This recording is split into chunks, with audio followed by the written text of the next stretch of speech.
నమస్తే, welcome to AP political ground report.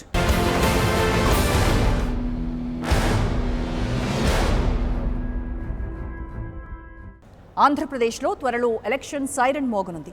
నవ్యాంధ్రలో జరిగే ఎన్నికల సంగ్రామంలో ఓటర్ తీర్పు ఎటువైపు ఉండబోతోంది? అధికార పార్టీ మళ్లీ అంతలం ఎక్కుతుందా? ప్రభుత్వ వ్యతిరేకత ప్రస్ఫుటమవుతుందా?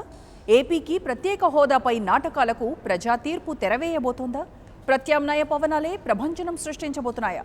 పార్టీల అంచనాలేంటి? ప్రజల నాడి ఏంటి? గెలిచేదెవరు, ఓడేదెవరు? 175 అసెంబ్లీ నియోజకవర్గాలు, 25 పార్లమెంటు స్థానాల్లోని రాజకీయాల అప్డేట్స్ను మీ ముందుంచడానికి వచ్చింది 99 TV political ground report.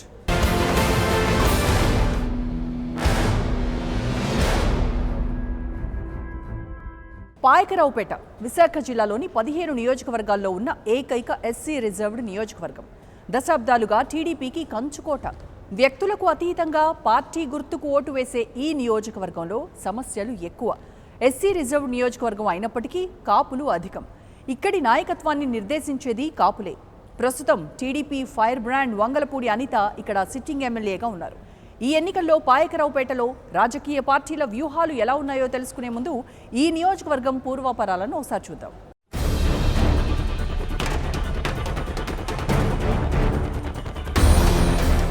Payakaraopeta నియోజకవర్గం మరోసారి టీడీపీని ఆదరిస్తుందా? విశాఖ జిల్లాలో ఉన్న ఏకైక ఎస్సీ నియోజకవర్గం పాయకరావుపేట. పాయకరావుపేట నియోజకవర్గ తాజా రాజకీయ పరిస్థితులపై 99 టీవీ గ్రౌండ్ రిపోర్ట్.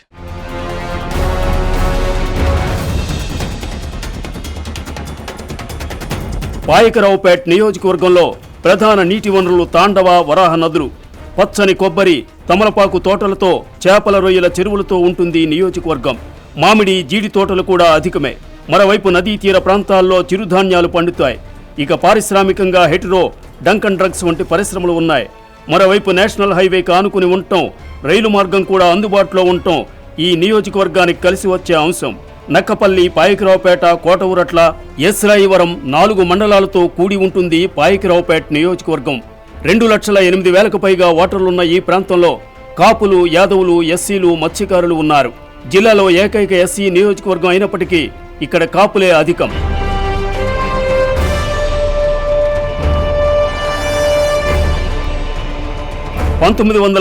సంవత్సరంలో పాయకరావుపేట నియోజకవర్గం ఏర్పడింది.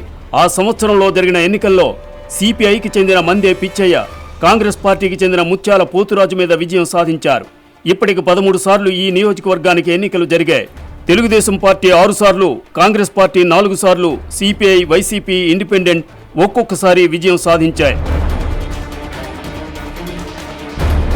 1985 నుంచి 2004 వరకు వరుసగా 5 సార్లు ఇక్కడి నుంచి టీడీపీ గెలిచింది. సినీ నిర్మాత చెంగల వెంకట్రావు వరుసగా 2 సార్లు గెలిచారు. అప్పటి వరకు ఈ నియోజకవర్గం టీడీపీ కంచుకోటగా ఉండేది. ప్రజారాజ్యం పార్టీ ఆవిర్భావంతో సీన్ మారిపోయింది.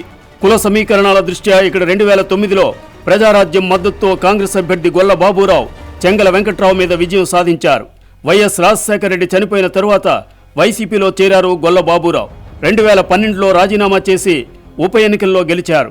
అయితే తదనంతర పరిణామాలతో టీడీపీ పుంజుకుంది. 2014లో టీడీపీ అభ్యర్థిగా పోటీ చేసిన వంగలపూడి అనితకు ఎమ్మెల్యే పదవి దక్కింది.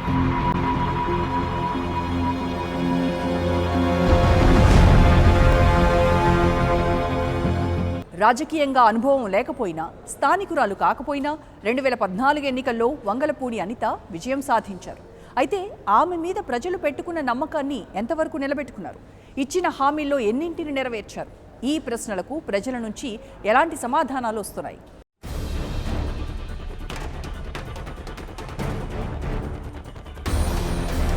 ఎమ్మెల్యేగా వచ్చిన అవకాశాన్ని సద్వినియోగం చేసుకోవడంలో అనిత ఫెయిల్ అయ్యారనే అభిప్రాయాలు ఉన్నాయి. నిత్యం ఏదో ఒక వివాదాల్లో ఉండటం, రాష్ట్ర రాజకీయాల్లో చక్రం తిప్పాలన్న కోరికతో స్థానిక సమస్యలను పట్టించుకోకపోవడంతో ప్రస్తుతం ఆమె పట్ల నియోజకవర్గంలో తీవ్ర వ్యతిరేకత కనిపిస్తోంది. ఎమ్మెల్యే ఏమి చేయలేదండి. మేము చిన్నప్పటి నుంచి కష్టపడిన రక్ష దొక్కుతూ ఉన్నాం. కాకపోతే 5 సంవత్సరాలు చేసింది కానీ మాకు ఏమి చేయలేదండి. ఇది అంతా ఎస్సీ కాలనీది. కాకపోతే ఇంకా 5 సంవత్సరాలు ఇంకా ఎంతేనండి ఇలాగే బాధపడుతున్నాం, రక్ష దొక్కడం అంతా అలాగెలా కష్టపడడం తప్ప కానీ ఏమీ లేదండి మాకు. నిధులు అవన్నీ చాలా ఉంటాయి కదండి, మీకేమైనా ఏమి రాలేదండి. లోన్లు కానీ ఏమి రాలేదండి మాకు. ఏమి లోన్ కానీ ఏమి ఇవ్వలేదండి. ఈ రిక్షాలు కూడా సొంతంగా కొనుక్కున్నాయండి. ఏమి లోన్ మా ఊళ్ళో గత కింద వంగలపూడి అనిత టీడీపీ ఎమ్మెల్యే గారు రోడ్డు ఎత్తదని బీసీలకి, అదే బీసీ రోడ్డు మా వెళ్ళి రోడ్డు అండి, డైలీ వెళ్తాం రాత్రులు పగులు, అదే మా ఏటకెళ్ళి రోడ్డు అండి. అది రోడ్డు వేద్దామని ఇంతకుముందు ఒక 2 నెలల కింద అలాగే 3-4 కుప్పలు వేసి టాటర్లతో వేసి అలాగే వెళ్ళిపోయింది. తర్వాత రెండో మీటింగ్ అని వచ్చిందండి. అప్పుడు మీటింగ్ రాకముందు ఏం చేశారంటే పెసారు 2 కుప్పలు వేయించి మళ్ళీ వెళ్ళిపోయిందండి. ఇప్పుడు ఆ రోడ్డు లేదండి, మాకు బీసీ రోడ్డు అదొకటి అవ్వలేదండి.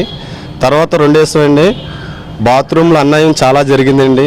అక్కడ టీడీపీ కార్యకర్తలు వచ్చి జన్మం కమిటీలు వచ్చి మేము ముందే నిలదీసామండి ఎమ్మెల్యే గారిని. అక్కడ ఆల్రెడీ నిలదీసినప్పుడు ఏం చేశారంటే ఎమ్మెల్యే గారు ఎవరో మాలో పాటు అని జరిగితే మీరు నిలదీయండి అమ్మా, మీరు అది చేస్తామని చెప్పేసి అన్నారు. అలాంటిది ఏమీ లేకుండా మామూలు చేసి వాళ్ళు చేసిపోయారు, వాళ్ళు తిన్నారు. కానీ మేము లాస్ట్ రాపోర్ట్కి ఇదిగండి 2,000 రూపాయలు 2,000 రూపాయలు ఇస్తే కానీ బాత్రూమ్ అవ్వదని చెప్పారండి. ఈరోజు వస్తే బెనుగు నూకరత్నం అండి, ఈవిడ పేరుని బాత్రూమ్ పేరు అయిపోయిందండి. అడిగితే నిన్న వచ్చి ఫోటో తీసుకెళ్ళిపోయారు.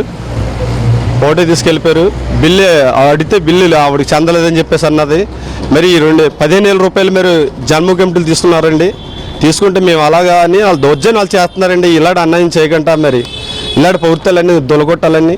నియోజకవర్గంలో ఉన్న ప్రధాన సమస్యలైన తాగునీరు, రోడ్ల విస్తరణ, ఎన్ఓబి నిర్వాసితుల సమస్యలను తీర్చడంలో ఆమె పూర్తిగా విఫలమయ్యారని స్థానికులు చెబుతున్నారు. 2014 ఎన్నికల ముందు పలు హామీలతో ప్రజల ముందుకు వచ్చిన అనిత వాటిని నిలుపుకోవడంలో విఫలమయ్యారని ప్రజలు ఆరోపిస్తున్నారు. ముఖ్యంగా స్థానిక ప్రజలకు అందుబాటులో ఉండరన్న విమర్శ తీవ్రంగా వినిపిస్తోంది. కేవలం సమావేశాలకు హాజరవడం, ప్రభుత్వ కార్యక్రమాల్లో పాల్గొనడం మినహా మిగిలిన సమయాల్లో ఆమె విశాఖలోనే ఉంటారు. దీంతో సమస్యలు చెప్పుకోవాలని వచ్చినప్పటికీ ప్రజలకు నిరాశే మిగులుతోంది. ముఖ్యంగా ఎన్నికల్లో ఇచ్చిన హామీలను నెరవేర్చడంలో విఫలమవడంతో పాటు పలు భూ కబ్జాల్లో ఎమ్మెల్యే అనుచరులు, బంధువుల పేర్లు వినిపిస్తున్నాయి. మా పైకరావుపేట నియోజకవర్గంలో గత 5 సంవత్సరాల నుంచి తెలుగుదేశం ప్రభుత్వం ఒక ప్రక్క చంద్రబాబు నాయుడు రాష్ట్రం అంతా లక్షల కోట్లు దోచుకుంటున్నారు. మరో ప్రక్క మా నియోజకవర్గ ఎమ్మెల్యే శ్రీమతి అనిత గారు ఇక్కడ చిల్లర బేరాలు, ఒక ప్రక్క మరి భూమి కబ్జాలు, ఒక ప్రక్క రకరకాల మరి ట్రాన్స్ఫర్లు, రకరకాల కేంద్ర పథకాలు, రాష్ట్ర పథకాల్లో కమిషన్లు వరద. ఈ రకంగా గత 4.5 సంవత్సరాల నుంచి వారు కేవలం శంకుస్థాపనలకే పరిమితం అయ్యారు. కానీ స్పెసిఫిక్గా ఏ ఒక్క పథకం మా ప్రజలకు కావాల్సినటువంటి ఒక్క పథకం కూడా ఈరోజు కంప్లీట్ చేసిన దాఖలాలు లేవు. నేను ఉదాహరణ చెప్తా. శ్రీమతి అనిత గారు మరి తాగునీటి విషయంలో నేనేదో 100 కోట్ల రూపాయలు తీసుకొచ్చేసాను, ప్రతి ఆ ప్రాజెక్ట్ కంప్లీట్ చేసి ప్రతి ఇంటికి నల్లా ఇస్తేనే నేను ఓటు అడుగుతానని చెప్పి వారు ప్రామిస్ చేశారు. ఆ ప్రామిస్ ఎంతవరకు వారు ఇంప్లిమెంట్ చేస్తున్నారో నేను అడుగుతున్నా.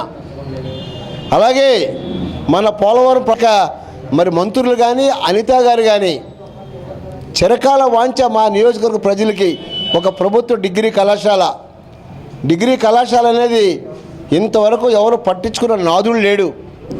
ఇవన్నీ కూడా మేము కొత్తగా చెప్పింది కాదు, వాళ్ళు ప్రామిసులు ఇచ్చారు, ప్రామిసులు నెరవేర్స్తామని చెప్పి 100 సార్లు చెప్పారు. 3 ప్రధాన మండలాల్లో నీటి ఎద్దడి, ప్రధాన రహదారి విస్తరణ ఇక్కడ ప్రధాన డిమాండ్లు. అయితే విస్తరణ పనులు కొంతమేరకు జరిగినప్పటికీ ఇప్పటికీ పాయకరావుపేట ప్రధాన రహదారి గుంతలతో దారుణంగా ఉంటుంది. మిగిలిన రోడ్ల పరిస్థితి చెప్పనవసరమే లేదు. ఇక వర్షాకాలంలో వరాహ నదికి వచ్చే వరదలను నిలువరించే విధంగా ఏటిగట్ల ఆధునీకరణను ఇంతవరకు చేపట్టలేదు. దీంతో వర్షాకాలం వస్తోందంటే రైతులు కంటి మీద కునుకు ఉండని పరిస్థితి. గ్రామస్థాయిలో పర్యటనలు చేయకపోవడం, సమస్యలను ప్రత్యక్షంగా తెలుసుకోకపోవడం ఈమెకు మైనస్గా చెప్పుకుంటున్నారు ప్రజలు. పలు కంపెనీలు ఉన్నప్పటికీ యువతకు ఉపాధి అవకాశాలు లేకపోవడంతో పాటు ఎన్ఓబి ఏర్పాటుతో పలు మత్స్యకార కుటుంబాలకు వేటలేక రోడ్డున పడి ఉంటున్నారు. వీరికి రావాల్సిన పరిహారం విషయంలో నేటికి పోరాడాల్సిన పరిస్థితి ఉంది. అయితే పార్టీ పెద్దలతో కుమ్మక్కై తమ సమస్యలను అనిత గాలికి వదిలేశారని స్థానిక మత్స్యకారులు మండిపడుతున్నారు. అయితే మా గ్రామంలో సుమారుగా మేము ఇంచుమించుగా గతంలో 75 రోజులు ధర్నా చేయడం జరిగింది. మొన్న కూడా 23 రోజులు ధర్నా చేయడం జరిగింది. అవి సమస్యల మీద మాట్లాడుతున్నాం. మా గ్రామంలో central project, naval base project రావడం జరుగుతుంది. దాని మూలంగా మా మత్స్యకారులందరం కూడా చాలా ఇబ్బందులు పడుతున్నాం. మాకు జీవనభృతి లేకుండా చేశారు, మా పొట్ట కొట్టారు, కనీసం మేము తినడానికి తిండి కూడా లేని పరిస్థితుల్లో మేము ఉన్నాం. కాబట్టి ప్రభుత్వం స్పందించడం లేదు, ప్రభుత్వం పట్టించుకోవటం లేదు. మాకు ఏదైతే ఆ రోజు చేస్తానని చెప్పారో కనీసం మాకు తినడానికి తిండి కూడా లేని విధంగా తయారు చేయడం జరిగింది. ఈరోజు మేము వేటకి వెళ్ళాలంటే వేటకి వెళ్ళకుండా దాంట్లో డ్రెడ్జింగ్ చేసి ఇసుకను పెద్ద ఎత్తున వేసి దారి అనేది కప్పేయడం జరిగింది. సో కాబట్టి మేము ఆ విధంగా చాలా బాధపడుతున్నాం. మరి ప్రభుత్వం వెంటనే దీని మీద స్పందించాలని కోరుకుంటున్నాం. ఇప్పటివరకు కూడా ఎమ్మెల్యే అనిత గారు దీని మీద మా కాన్స్టిట్యున్సీలో ఉన్న ఎమ్మెల్యే అనిత గారు కూడా స్పందించలేదు. 1-2 సార్లు మాట్లాడతామని చెప్పారు. మా గ్రామం ఒకసారి వచ్చారు, మేము ధర్నా చేస్తున్నప్పుడు కూడా దీని మీద మళ్ళీ సృజనా గారి దగ్గర జాయింట్ కలెక్టర్ సృజనా గారి దగ్గర మాట్లాడడం జరిగింది. ఏదో మాటలు చెప్పడం అయితే జరుగుతుంది తప్ప పనులు అయితే జరగడం లేదు. ఈ విధంగా ఈ విషయం పట్ల అయితే మేమందరం కూడా చాలా బాధపడుతున్నాం. గ్రామస్తులందరం కూడా మత్స్యకారులు మరి చాలా చులకనగా చూస్తున్నారు ఇక్కడ ప్రభుత్వ పాలకులు అందరూ కూడా. దయచేసి అటువంటి వైఖరిని మానుకోవాలని చెప్పేసి కోరుకుంటున్నాము. మత్స్యకారులందరం కూడా వేట చేస్తేనే బ్రతకగలిగిన పొజిషన్లో ఉన్నాము.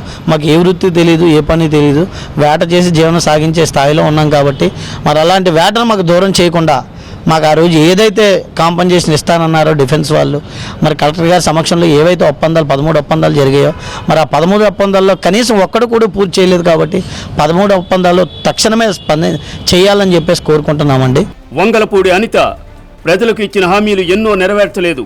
వాటిలో ఒకటి డిగ్రీ కాలేజ్ ఏర్పాటు. ఈ ఒక్క హామీని తాను నిలబెట్టుకోలేకపోయానని అనిత అంటున్నారు. పాయకరావుపేట నియోజకవర్గ ప్రజలకు సారీ చెబుతున్నారు.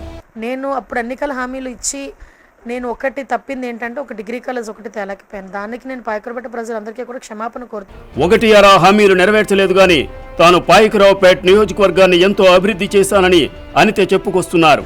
ప్రతిపక్షాలు తనను అనవసరంగా విమర్శిస్తున్నాయని ఆమె ఎదురుదాడి చేస్తున్నారు.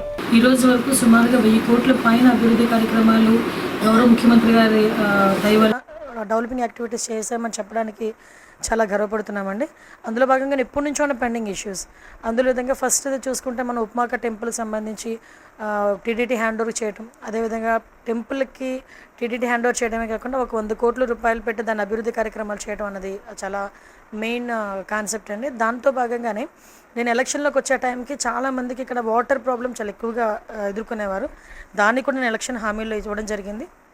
ఇచ్చిన మొదటి సంవత్సరంలోనే గౌరవ అయ్యనపత్రి గారు పంచాయతీరాజ్ మినిస్టర్గా ఉండేటప్పుడు గౌరవ సీఎం గారి ఆధ్వర్యంలో సుమారుగా 56 కోట్ల రూపాయలు వాటర్ ప్రాజెక్ట్ కూడా వచ్చింది. రీసెంట్గా దాన్ని వాటర్ గ్రిడ్కి కన్వర్ట్ చేసి సుమారుగా మొత్తం 3 మండలాల్లోని దగ్గర అన్ని ఇంటింటికి కుళాయి ఇచ్చే కార్యక్రమంలో దగ్గర 180 కోట్ల రూపాయలు దానికి ఎక్స్టెన్షన్ కూడా ఇవ్వడం జరిగింది. ఆ కార్యక్రమాన్ని మనకు ఉద్దండపురం గ్రామంలో ఇప్పుడు వర్క్ కూడా జరుగుతుందండి. మనందరం కూడా చూడొచ్చు. కాకపోతే ప్రతిపక్షాల వాళ్ళు ఏంటంటే ఎప్పుడు ఇచ్చారు, నీళ్ళు ఎక్కడ ఇచ్చారు అన్నట్టుగా మాట్లాడతారు. కానీ నేను చెప్పేది ఏంటంటే ఒక ఇల్లు కట్టడానికి 1 లక్ష మనకు ఒక సంవత్సరం పడుతుంది. అటువంటిది 250 కోట్ల రూపాయల ప్రాజెక్ట్ కట్టడానికి ఇన్ని రోజులు పడుతుంది అన్నది ప్రతిపక్షాలు కూడా ఒకసారి ఆలోచన చేసుకోవాలి. దీని మీద సద్విమర్శలు చేసుకుంటే మేము కూడా రిసీవ్ చేసుకుంటాం. కానీ ఒకసారి మీరు కూడా ఉద్దండపురం వెళ్తే కనుక అక్కడ ఏం జరుగుతున్నది అన్నది ప్రజలకు తెలుస్తుందండి.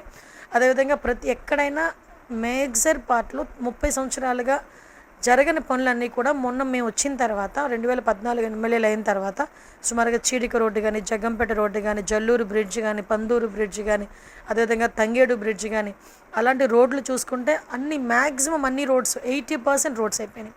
ఇంకా ఎన్నో 20% రోడ్స్ కూడా గ్రాంట్ వచ్చి అంటే కొన్ని పరిస్థితులు ఎలా ఉంటుందంటే ఏదో దేవుడికి వరం ఇచ్చిన పూజారి వరం ఇవ్వలేదు అంటారు. మాకు గ్రాంట్లు అయితే మేము తెచ్చుకోగలిగాం. కానీ కాంట్రాక్టర్స్ కొంతమంది టెండర్ వేయకపోవటం వల్ల, టెండర్లో చిన్న ఇబ్బందులు కలగటం వల్ల కొన్ని వర్క్స్ ఆగినాయండి. అదర్వైజ్ అన్నీ కూడా కంప్లీట్గా చేస్తాం. ఇక్కడ ఏటికొప్పాక, తాండవ షుగర్ ఫ్యాక్టరీలను ఆధునీకరించాల్సి ఉంది. వీటి వలన అనేక మంది చెరకు రైతులకు మేలు చేకూరుతుంది. 5 ఏళ్లు గడిచినా వీటికి మోక్షం లేదు. తీర ప్రాంతాన్ని పర్యాటకంగా అభివృద్ధి చేస్తే ఆదాయం వచ్చే అవకాశం ఉన్న రేవు పోలవరాన్ని ఎమ్మెల్యే పట్టించుకోవడం లేదన్న విమర్శ ఉంది.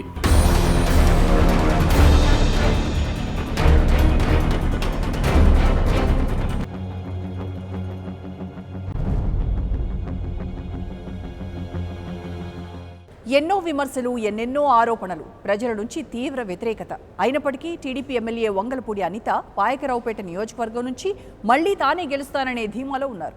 ఎమ్మెల్యేగా ఆమె వైఫల్యం నుంచి లాభం పొందాలని వైసీపీ పొంచి ఉంది.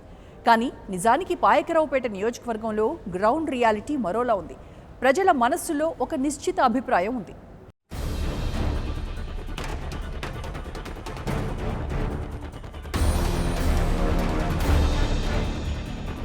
టీడీపీ సిట్టింగ్ ఎమ్మెల్యే అనిత మరోసారి పాయకరావుపేట స్థానం నుంచి పోటీ చేస్తానని, మళ్లీ విజయం సాధిస్తానని భావిస్తున్నారు. తాను చేసిన అభివృద్ధి పనులే తనను మరోసారి గెలిపిస్తాయని ఆమె ఆశిస్తున్నారు. ఈసారి ఇచ్చిన హామీలు తప్పకుండా నెరవేరుస్తానని చెబుతున్నారు. ప్రజలందరికీ కూడా మీరు నా మీద పెట్టుకున్న నమ్మకాన్ని ఎక్కడొక్కడ వమ్ము చేయకుండా ఇంతవరకు పాయకరావుపేట నియోజక అభివృద్ధికి మేము కృషి చేశాం. రాబోయే కాలంలో నాకు అంతకుమించి బాధ్యత నాకుంది. దయచేసి మీరందరూ ఆశీర్వదించాలి. రాబోయే ఓటుకు వచ్చేటప్పుడు కూడా నేను ఒకటే చెప్తా, నేను ఇది చేస్తాను అది చేస్తానని కాకుండా, అమ్మ నేను ఇది చేశాను నన్ను ఆశీర్వదించండి, ఇంకా మిగతా చేయడానికి నాకు ఒక ప్రోత్సాహాన్ని ఇవ్వండి అన్న ఒక దీంతోనే నేను వెళ్తున్నానండి. దానిలో భాగంగానే వచ్చే ఎన్నికల్లో మీరందరూ ఆశీర్వదించి నన్ను మళ్ళీ తిరిగి ఎమ్మెల్యేగా ఇక్కడ కూర్చోబెట్టేటట్టయితే కంపల్సరీగా మన డిగ్రీ కాలేజ్ ఫస్ట్ ఎజెండాగా తీసుకుంటాను. అది ఈసారి మాత్రం ఫెయిల్యూర్ అవ్వనండి, చాలా పక్కాగా చెప్తున్నా. అయితే ఎమ్మెల్యే అనితకి ప్రజల్లో ఆదరణ పూర్తిగా తగ్గిపోయింది. సొంత పార్టీలోనే పూర్తి వ్యతిరేకత ఉంది. సొంత పార్టీ నేతలనే పట్టించుకోకపోవడంతో కేడర్ ఆగ్రహంగా ఉంది. తన గెలుపుకు కారణమైన ఇక్కడ పార్టీ నేతలను పక్కన పెట్టడం, నియోజకవర్గంలో జరిగే కార్యక్రమాలకు కనీసం స్థానిక నేతలను ఆహ్వానించకపోవడంతో పాయకరావుపేట టీడీపీలో ముసలం పుట్టింది. ఇటీవల నియోజకవర్గంలో పాదయాత్ర చేపట్టిన అనితకు చేదు అనుభవాలు ఎదురయ్యాయి. స్థానిక సర్పంచులను, ఎంపీటీసీలను పట్టించుకోవడం లేదని సొంత పార్టీ నేతలే బహిరంగ విమర్శలకు దిగడంతో అనిత పరిస్థితి ఇరుకున పడింది. దీంతో ఆగ మేఘాల మీద నియోజకవర్గంలో కొంతమంది నాయకులను పిలిచి సమావేశపరిచారు. అయినప్పటికీ వేడి చల్లారలేదు. తాజాగా స్థానిక నాయకులు, ముఖ్యంగా మహిళా నాయకుల ఆధ్వర్యంలో టీడీపీ ముద్దు అనిత వద్దంటూ భారీ ర్యాలీ నిర్వహించడం జిల్లాలో చర్చనీయాంశమైంది. ఎక్కడి నుంచో వచ్చినప్పటికీ అధిష్టానం చెప్పిందన్న కారణంతో ఆమెను ఆదరించి గెలిపించామని, అయితే ఆమెకు కనీసం ఆ కృతజ్ఞత కూడా లేదని ఆగ్రహం వ్యక్తం చేస్తున్నారు స్థానిక నేతలు.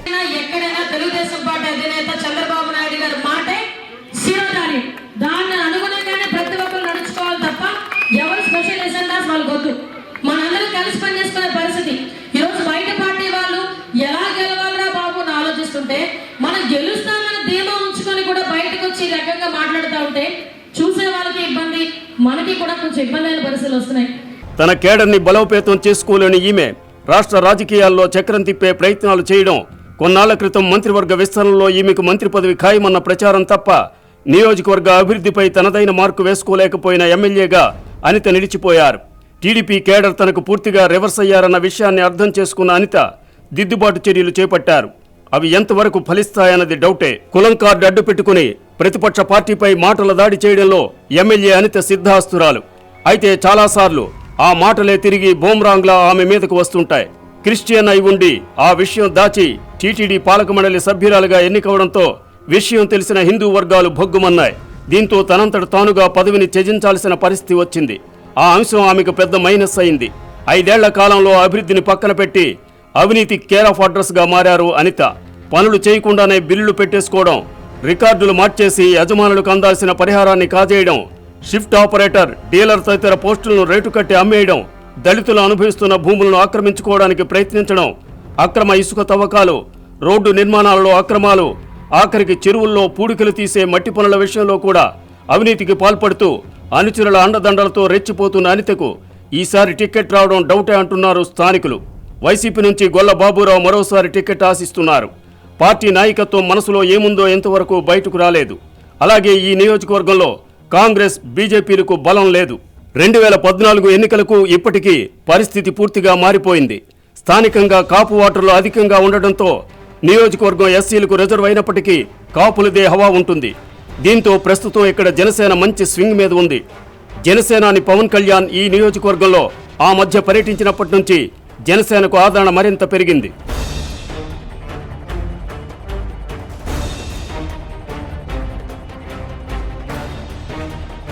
స్థానిక జనసేన నాయకుడు గెడ్డం బుజ్జి ఆధ్వర్యంలో జనసేన పార్టీ రోజురోజుకి బలోపేతమవుతోంది. ఇక్కడ కొన్ని దశాబ్దాలుగా ఏ పార్టీ గెలిచినా ఆయన ముద్ర లేకుండా ఉండదు. అటువంటి వ్యక్తి జనసేనలో చేరడం పార్టీ కలిసి వచ్చే అంశం. దీంతో జనసేనకు విజయ అవకాశాలు మెండుగా ఉన్నాయి. 7 నియోజకవర్గాల్లో జన సైనికులందరినీ పార్టీ గ్లాసు గుర్తుని ముందుగా ప్రజల్లోకి తీసుకెళ్లాలని అనుకుంటున్నాం. పాయకరావుపేటలో ఆల్రెడీ మైకుల ద్వారా మేము వారం రోజుల నుంచి ప్రచారం చేసి తీసుకెళ్ళాం. ఈ లోపల అధ్యక్షుల వారు మాకు ఈ బాధ్యతలు కట్టబెట్టారు. ఈ బాధ్యతలు మేము తప్పకుండా కష్టపడి 7 నియోజకవర్గాల్లో కదా అక్కడ పాయకరావుపేటలో ఎలాగ చేసామో అలాగే ఉన్న 6 నియోజకవర్గాల్లో కూడా గాజు గ్లాసు గుర్తుని ప్రజల్లోకి తీసుకెళ్ళి ఎంతో మోటివేట్ చేసి చేద్దామని ఈ కార్యక్రమం తలపెట్టాం. ఇప్పుడే పార్టీ కమిటీ మీటింగ్ జరిగింది. అందులో కూడా అందరూ జన సైనికుల్లాగా కష్టపడి ఒక తాటి మీద రావాలని చెప్పాం. ఖచ్చితంగా రాబోయే రోజుల్లో ప్రతి గ్రామంలో కూడా జెండా పండుగ నిర్వహిస్తాం. ఆ పండగకి గ్రామాల్లో ఉన్న యువకులందరూ అతి భారీగా జెండా పండుగ కార్యక్రమం చేపట్టాలని నిర్ణయించుకున్నాం. బుజ్జి మాత్రమే కాకుండా మరో 2 ఆశావాల పేర్లు వినిపిస్తున్నాయి. వారు బోడపాటి శివదత్, నక్కా రాజబాబు. బోడపాటి శివదత్ ముంబైలో సాఫ్ట్వేర్ ఇంజనీర్గా పనిచేస్తూ వాయిస్ ఫర్ రైట్స్ పేరుతో పవన్ కళ్యాణ్ ఇన్స్పిరేషన్తో గ్రూప్ తయారు చేశారు. దీని ద్వారా మెడికల్ క్యాంపులు, క్రీడా పోటీలు నిర్వహిస్తున్నారు. పార్టీ కార్యకలాపాల్లో చురుగ్గా పాల్గొంటున్నారు. ముఖ్యంగా జనబాట, జనతరంగం కార్యక్రమాలు నిర్వహించడంతో పాటు పార్టీ సిద్ధాంతాలను ప్రజల్లోకి తీసుకెళ్తున్నారు. శివదత్ ఇటీవల జనసేన పార్టీ గెలుపును కోరుకుంటూ పవన్ కళ్యాణ్ ముఖ్యమంత్రి కావాలన్న ఆకాంక్షతో శ్రీ శ్రీ శ్రీ మహారాజా శ్యామలాదేవి సమేత సదాశివయాగం చేయించారు. ఈ ఎస్సీ కాన్స్టిట్యున్సీలో అంబేద్కర్ పేరు చెప్పి అంబేద్కర్ పార్క్ ఒకటి ఎప్పుడో కట్టించారు. ఇప్పుడు అది శిథిలావస్థలో ఉంది. కనీసం ఈరోజు ప్రజలు కనీసం వెళ్ళి వాకింగ్ చేసుకోవాలన్నా, 10 మంది వెళ్ళి కూర్చోవాలన్నా పాయకరావుపేటకు ఒక పార్క్ అనేదే లేదు. ఆ మార్పు ఖచ్చితంగా అంబేద్కర్ గారి యొక్క విలువల్ని కాపాడే దిశగా పవన్ కళ్యాణ్ గారు ఎలాగైతే రాజ్యాంగాన్ని విలువించుకుంటూ అంబేద్కర్ రచించిన రాజ్యాంగాన్ని కాపాడుకుంటూ ఈయన రాష్ట్రంలో ఈరోజు జై భీమ్ నినాదంతో అంబేద్కర్ గారికి ఒక వాల్యూ ఇస్తూ జనసేన పార్టీని ప్రకటిస్తున్న దిశగా మేము ఆ పార్క్ని పునర్నిర్మాణం చేసి ప్రజలకి బహుమతికి ఇవ్వాలనుకుంటున్నాం. అలాగే పాయకరావుపేటలో డిగ్రీ కాలేజ్ ఇప్పుడు వరకు లేదు. ఇన్ని సంవత్సరాల రాజకీయం ఇంతమంది చేసిన డిగ్రీ కాలేజ్ లేదు. డిగ్రీ కాలేజ్ తీసుకురావాలని చెప్పి ఎన్నోసార్లు మన జనసేన తరపున ప్రెస్ మీట్లు పెట్టడం జరిగింది, పోరాటం చేయడం జరిగింది, మేము ఎన్నోసార్లు ప్రశ్నించడం జరిగింది. కనుక డిగ్రీ కాలేజీని కంపల్సరీగా తీసుకొచ్చే దిశగా మేము ముందుకెళ్తాము. అలాగే పాయకరావుపేటలో ఎప్పుడో ఇంతకుముందు బీసీ కాలంలో 30 పడకల హాస్పిటల్ కట్టించారు. ఆ ప్రభుత్వ హాస్పిటల్ ఈరోజు శిథిలావస్థలో ఉంది. కనీసం ట్రీట్మెంట్ చేయడానికి సరైన మంచం కూడా లేని పరిస్థితుల్లో హాస్పిటల్ ఉందంటే దాన్ని రీమోడలింగ్ చేసి ఒక పర్మిషన్ తీసుకొచ్చి అవసరం దాన్ని 100 పడకల హాస్పిటల్ కింద తీసుకెళ్లాలని చెప్పి మా కోరిక. జనసేనలో మరో ఆశావహుడు నక్కా రాజబాబు 2009 నుంచి 2011 వరకు జిల్లా కాంగ్రెస్ వైస్ ప్రెసిడెంట్గా పనిచేశారు. వైసీపీ రాష్ట్ర కార్యదర్శిగా పార్టీ ప్రారంభం నుంచి ఇటీవల జనసేనలో చేరే వరకు పనిచేశారు. ఈయన కూడా అనకాపల్లి అసెంబ్లీ టికెట్ ఆశిస్తున్నారు. అనకాపల్లి పార్లమెంటరీ కమిటీ జాయింట్ సెక్రటరీగా ఇటీవల నియమితులైన స్థానిక జనసేన నాయకులు గెడ్డం బుజ్జి ఎవరి అభ్యర్థిత్వాన్ని ఖరారు చేస్తే వారినే అధిష్టానం పరిగణనలోకి తీసుకుంటుందన్న అభిప్రాయం పార్టీ వర్గాల్లో బలంగా ఉంది. దీంతో వీరిద్దరిలో ఎవరికి సీటు దక్కుతుందన్నది వేచి చూడాలి.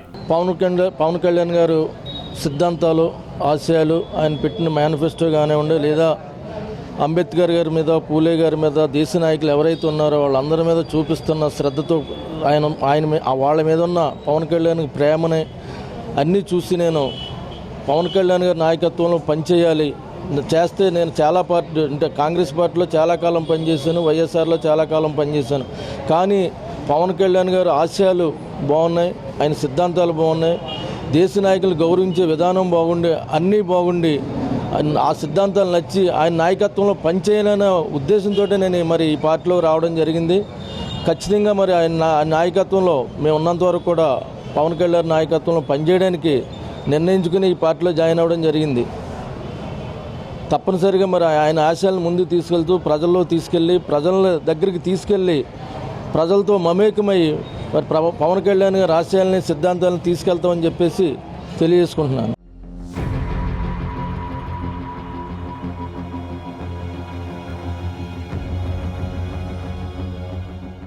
విశాఖ జిల్లా పాయకరావుపేట నియోజకవర్గంలో మరోసారి తెలుగుదేశం గెలిచే అవకాశాలు తక్కువగానే ఉన్నాయి. ముఖ్యంగా సిట్టింగ్ ఎమ్మెల్యే వంగలపూడి అనితపై స్థానిక ప్రజల్లో తీవ్ర వ్యతిరేకత కనిపిస్తూ ఉంది. మరోవైపు గొల్ల బాబురావు వైసీపీ సమన్వయకర్తగా ఉన్నారు. ఈయనపై ప్రజల్లో సానుభూతి ఉంది. ఇక జనసేన కూడా వాడవాడలా దూసుకుపోతుంది. ఈ నేపథ్యంలో వచ్చే ఎన్నికల్లో ప్రధానంగా వైసీపీ, జనసేన మధ్య హోరాహోరీ పోటీ జరిగే అవకాశాలు ఎక్కువగా కనిపిస్తున్నాయి. ఇది విశాఖ జిల్లా పాయకరావుపేట నియోజకవర్గ గ్రౌండ్ రిపోర్ట్. విజువల్ జస్ట్ ఇమ్రాన్తో కలిసి ఆశా 99 కోసం విశాఖ జిల్లా పాయకరావుపేట నుంచి.